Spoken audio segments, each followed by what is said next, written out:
and how the opposite processes will occur. So if I have solid to liquid, ठीक है, solid से अगर liquid में conversion है, चिल्ड्रन इस प्रोसेस को बोलते हैं फ्यूजन और मेल्टिंग. सॉलिड से लिक्विड में कन्वर्जन को बोलते हैं फ्यूजन या मेल्टिंग. ओके, लिक्विड से सॉलिड मतलब फ्यूजन का opposite. Liquid to solid, this process is known as freezing और सॉलिडिफिकेशन. फ्रीजिंग या इसको बोलते हैं सॉलिडिफिकेशन, मतलब सॉलिडिफाई होना, ठीक है, सॉलिड बनना. अगर हमारे पास है लिक्विड से वेपर या लिक्विड से गैस, लिक्विड से गैस, इस प्रोसेस को बोलते हैं vaporisation. This is known as vaporisation. ठीक है, जिसमें हमारे पास बॉइलिंग और इवेपोरेशन दोनों फिनोमेना आ जाएंगे depending upon the temperature. Boiling हमेशा बॉइलिंग टेम्परेचर पे होगी, बॉइलिंग पॉइंट पे होगी, और evaporation at a temperature below the boiling point. This we have already discussed, right. अगर हमारे पास है गैस से लिक्विड, गैस से लिक्विड, इस प्रोसेस को बोलते हैं condensation.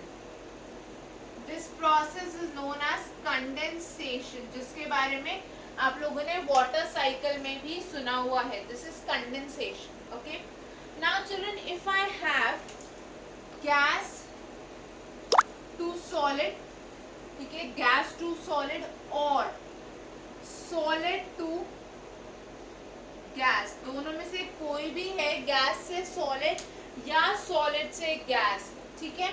In both of these cases there is no liquid state involved, so this is without passing through the liquid state. मतलब अगर गैस से सॉलिड या सॉलिड से गैस कोई भी सब्सटेंस जा रहे डायरेक्टली बिना लिक्विड स्टेट से पास हुए, so these are known as sublimation. इसको हम बोलते हैं सब्लिमेशन. इसको हम डिस्कस करेंगे डिटेल में नेक्स्ट चैप्टर में. ओके, सो ये हो गए डिफरेंट प्रोसेसेस के names.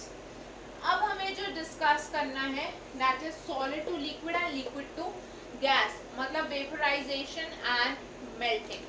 So let us see what are the melting and boiling points.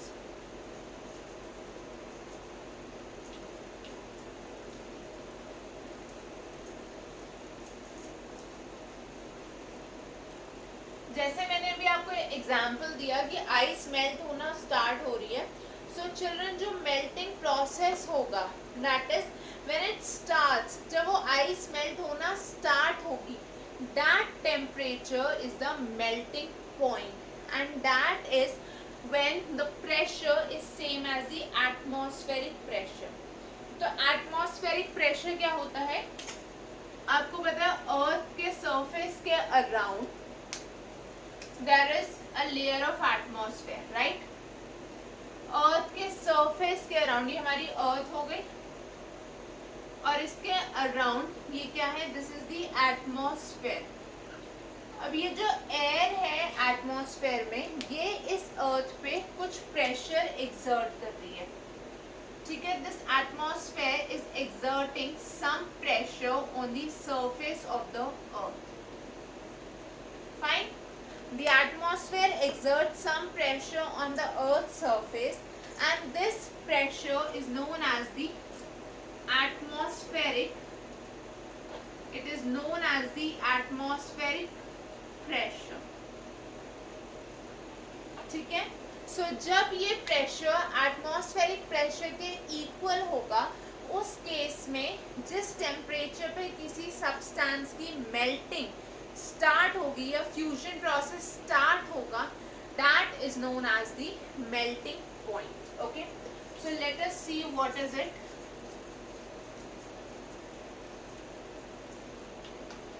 You can write down the definition of melting point.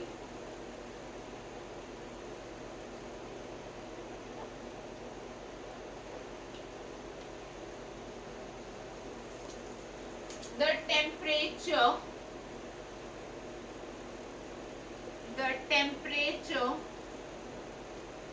at which a solid starts to melt, is known as its melting point. जिस temperature पे solid melt होना start होगा, you can also write down at atmospheric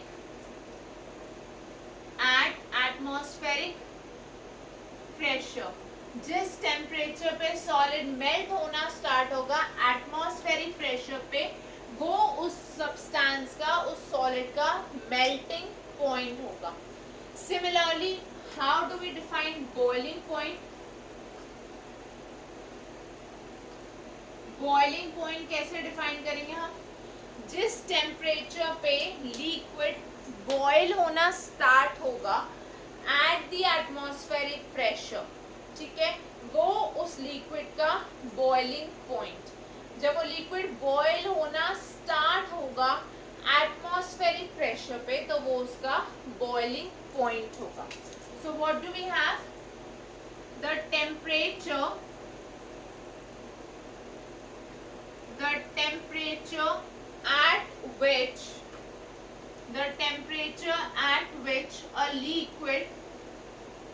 at which a liquid starts to boil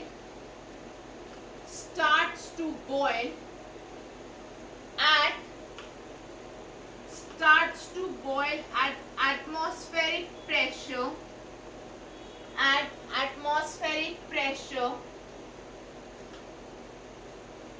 is known as its boiling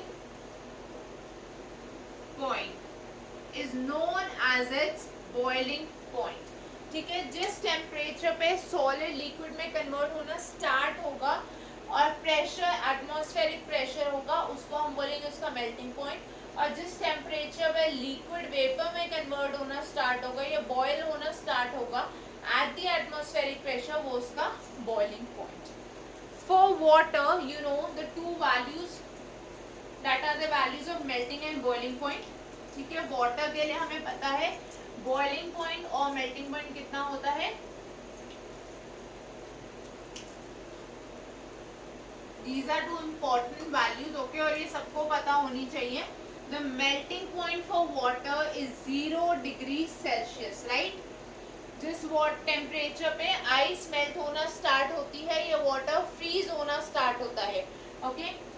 और हम बोल सकते हैं the boiling point, ठीक है, बेसिकली ये आइस के लिए हो गया मेल्टिंग पॉइंट, और बॉइलिंग पॉइंट जो वाटर के लिए होता है दैट इज 100 डिग्री सेल्सियस. इस टेम्परेचर पे वाटर बॉयल होना स्टार्ट होता है और इससे पहले अगर वो वेपराइज हो रहा है then that is evaporation. I hope this much is clear. अब चिल्ड्रन, अभी हमने डिस्कस किया when ice starts to melt, ठीक है, जिस प्रोसेस में आइस वाटर में कन्वर्ट होगी, during that entire process the temperature is going to remain constant. ठीक है, आइस का जो टेम्परेचर है वाटर में कन्वर्जन के टाइम पे वो कांस्टेंट है, बट हम तो हीट प्रोवाइड कर रहे हैं. Then where is that heat going? हमने जब आइस को हीट किया, ठीक है, पहले तो आइस ने हीट एक्सेप्ट करी और टेम्परेचर में हमें चेंज विजिबल हुआ. बट जैसे ही टेम्परेचर, ऑब्वियसली जब आप आइस को फ्रिज से बाहर निकाल रहे हो, फ्रीजर से बाहर निकाल रहे हो, तो टेम्परेचर नेगेटिव में था, right? Ice when it was in the freezer the temperature was negative. जब आपने उसको बाहर निकाल के हीट करना शुरू करा या आपने उसको बाहर एज इट इज छोड़ दिया, so it will start absorbing the energy, heat energy, और धीरे धीरे टेम्परेचर आ गया 0 डिग्री सेल्सियस पे, right. So what do we have, हमारे पास यहाँ पे आइस के क्यूब्स थे, ठीक है, टेम्परेचर नेगेटिव था यहाँ पे। उसके बाद आइस मेल्ट होना स्टार्ट हुई 0 डिग्री सेल्सियस टेम्परेचर पे, ठीक है। धीरे धीरे यहाँ पे वाटर बनना स्टार्ट हुआ। Now children, again during this entire process the temperature remained 0 degree Celsius, ठीक है। उसके बाद क्या हुआ, यहाँ पे फर्दर वाटर का टेम्परेचर बढ़ा, ओके। टेम्परेचर बढ़ने के बाद एक पॉइंट पे जब ये टेम्परेचर 100 डिग्री सेल्सियस पे आ गया, वाटर बॉयल होना स्टार्ट हुआ। अब ये बॉयल होते होते यहाँ पे बने vapours, again the temperature is 100 degree Celsius only. यहाँ पे जब ये वेपर्स बने तब भी टेम्परेचर 100 डिग्री सेल्सियस है। मतलब यहाँ पे जब सॉलिड से लिक्विड और लिक्विड से वेपर फेज में वो जा रहा है, there is no change in the temperature, but हम तो यहाँ पे हीट प्रोवाइड कर रहे हैं। So where is that heat energy going?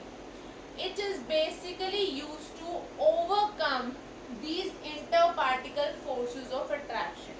जो सॉलिड से फोर्सेस ब्रेक करोगे तभी तो लिक्विड में जाओगे, और लिक्विड से जब फोर्सेस ब्रेक होंगी तभी तो you will get the gaseous state or the vapor form, right? So during this interconversion there are forces that need to be overcome. So whatever heat energy we are giving, that is in the form of hidden heat, and that is used to overcome these attractive forces. So this heat is known as the latent heat, okay? So we can write down, ये बहुत important point है, इसको ध्यान से note करना।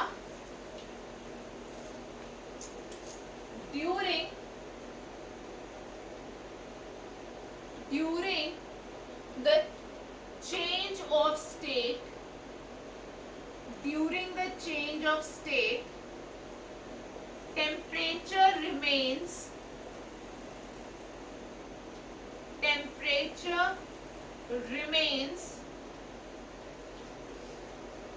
constant. Temperature remains constant. The heat given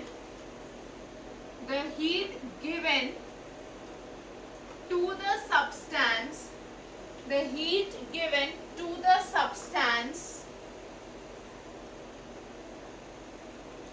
is used to overcome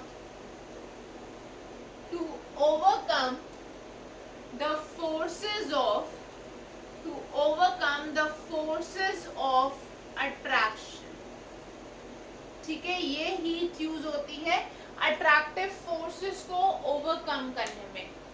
this hidden heat, क्योंकि ये heat हमें विजिबल नहीं है, बट ये इन फोर्सेस को ओवरकम करने के लिए यूज हो रही है, जबकि हमें नॉर्मली पता है कि हीट का मतलब है टेम्परेचर चेंज होगा, बट यहाँ पे टेम्परेचर चेंज नहीं हो रहा because the heat is hidden, okay.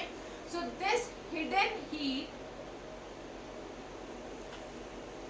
is known as latent heat। ये जो हिडन हीट है इसको बोलते हैं लेटेंट हीट। लेटेंट का मतलब ही होता है hidden, okay. So now this is the latent heat.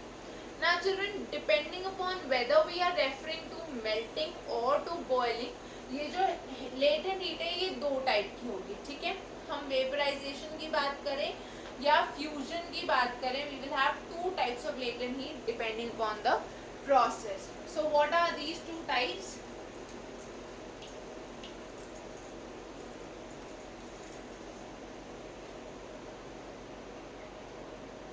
The first one is latent heat of fusion.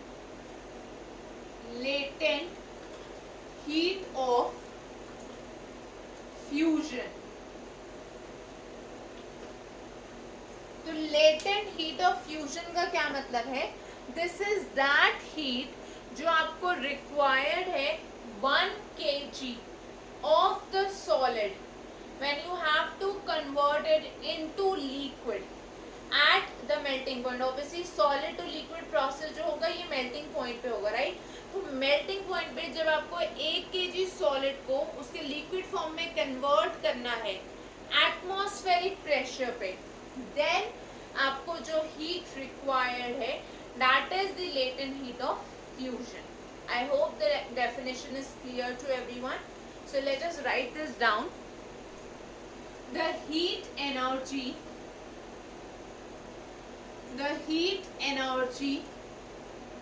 required to convert the heat energy required to convert 1 kg solid 1 kg solid, हमने एक standardise amount लिया है that is 1 kg, ठीक है, 1 kg solid into liquid at its melting point. Obviously fusion process solid के melting point पे होगा, ठीक है, at atmospheric, पूरा प्रोसेस एटमॉस्फेरिक प्रेशर पे हो रहा है, at atmospheric pressure is known as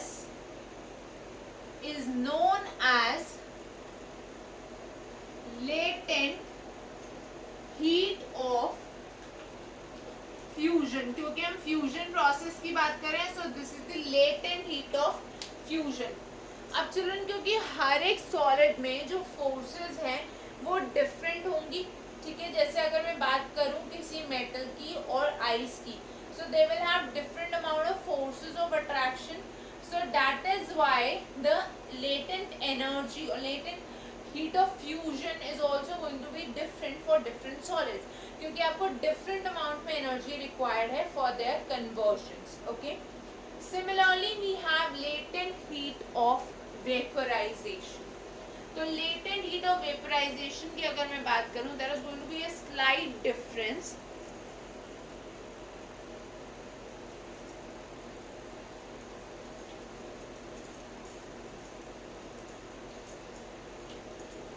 So next we are going to see what is the latent heat of vaporization.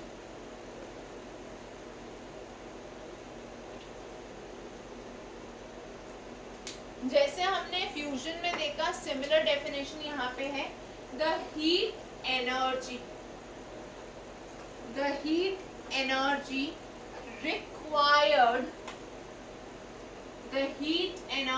required to convert 1 kg, remember 1 kg, 1 liter नहीं है, 1 kg liquid, standardized amount 1 kg liquid है but mass होगा उसका, right, 1 kg liquid into vapors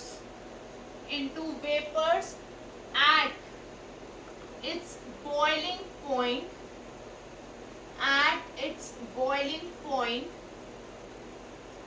at atmospheric pressure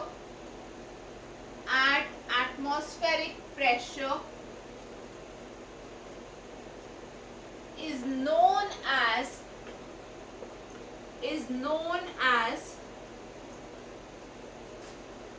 latent heat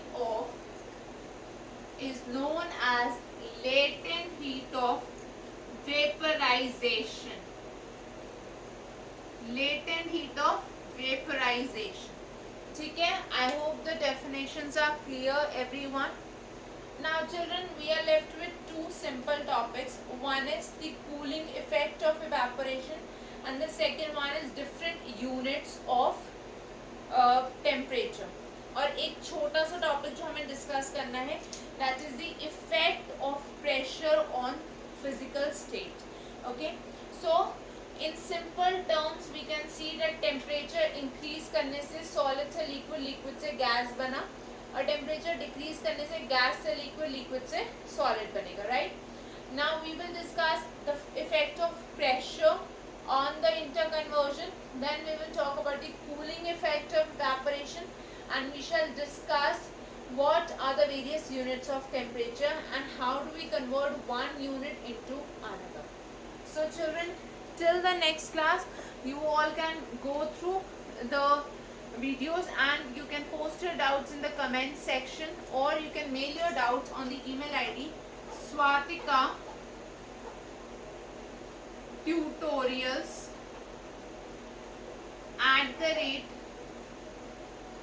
@gmail.com.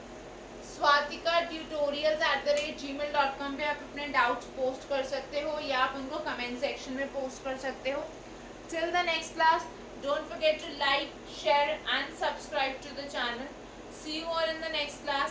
Thank you everyone. Bye bye. Have a great day. Take care.